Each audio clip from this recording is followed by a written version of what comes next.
Senhor esteja convosco. Proclamação do Evangelho de Jesus Cristo, segundo Mateus.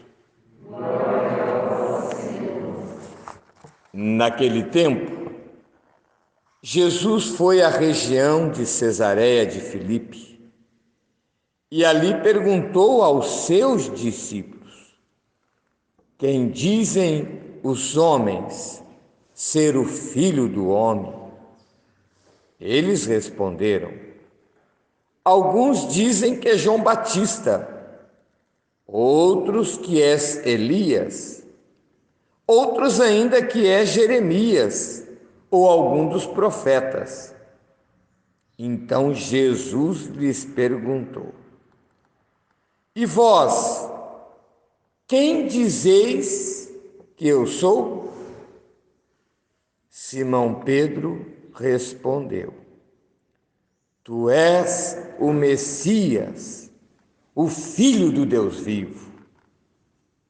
Respondendo Jesus lhe disse: feliz és tu, Simão, filho de Jonas, porque não foi o ser humano que te revelou isso, mas meu Pai que está no céu.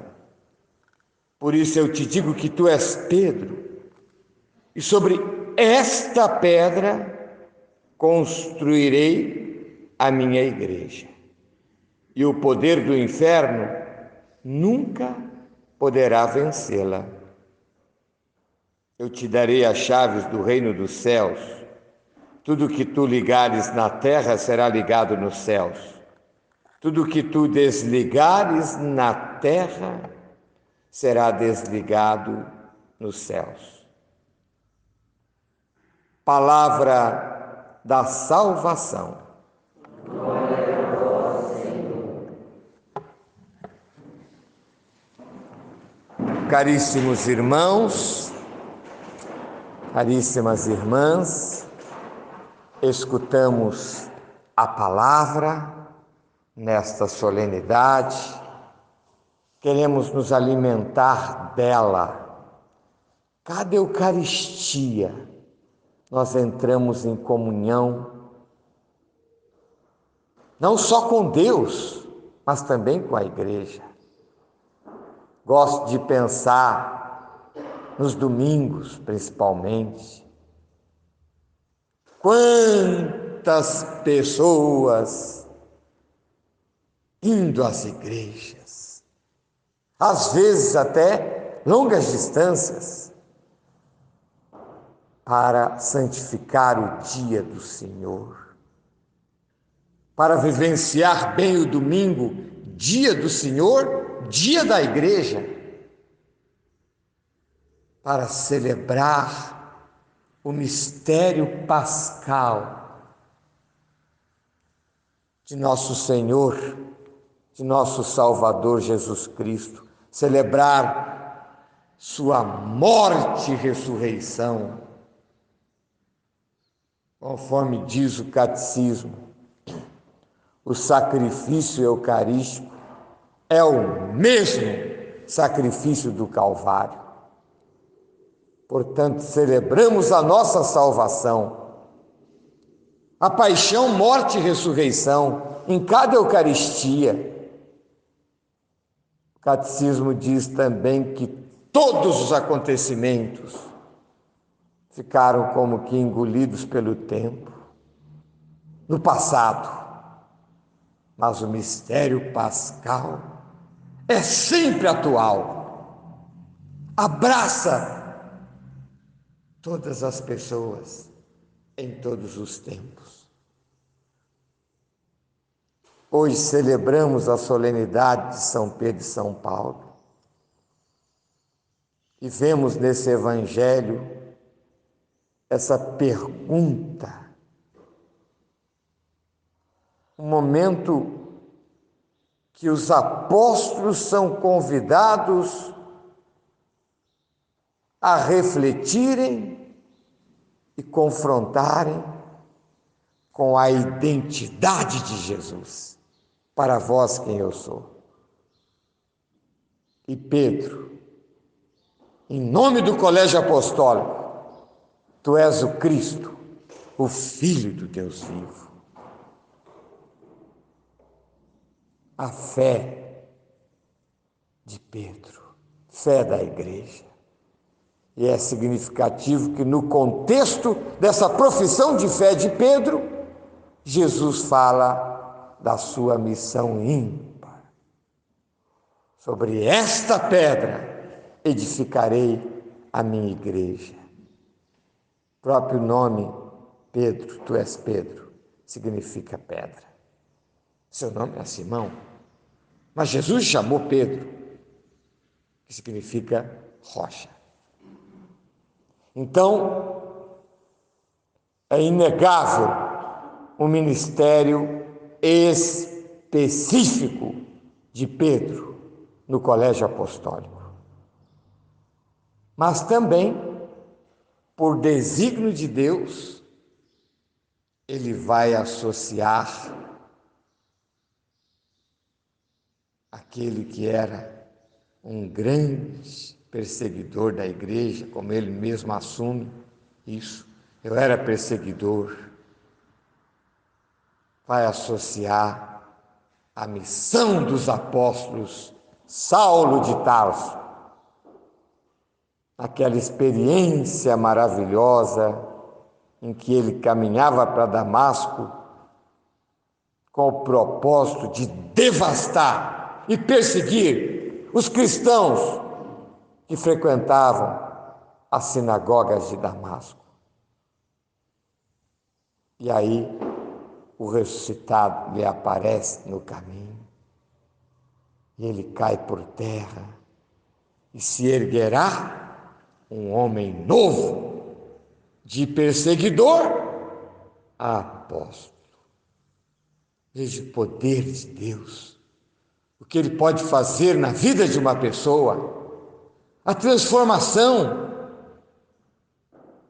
É por isso que um autor dos primeiros séculos, ele comparava a sua conversão com alguém saindo de um túmulo frio. Ou seja, comparava com uma verdadeira reanimação da vida, uma ressurreição. Nós também somos chamados a vivenciar essa fé transformadora, conforme viveram os apóstolos Pedro e Paulo. Uma fé que os levou longe. Na leitura do capítulo 12 dos Atos, Pedro ainda é poupado. Como também Nosso Senhor, capítulo 4 de Lucas, quando ele assumiu a profecia de Isaías 61 e disse: hoje se cumpriu o que vós acabais de ouvir. Diz o texto: se lançaram sobre ele e o levaram até a montanha para precipitá-lo da montanha. Seus conterrâneos. E diz o texto de Lucas que ele passou no meio deles e se foi. Aqui também diz o texto, porque não era chegada ainda a sua hora, né? Aqui também, capítulo 12 dos Atos, a partir também da oração incessante da comunidade por Pedro, e Lucas salienta isso, a comunidade orava por ele, estavam em intercessão. O anjo lhe aparece na prisão e miraculosamente o liberta. Não era ainda chegada a hora de Pedro. Ele tinha ainda uma missão de confirmar seus irmãos.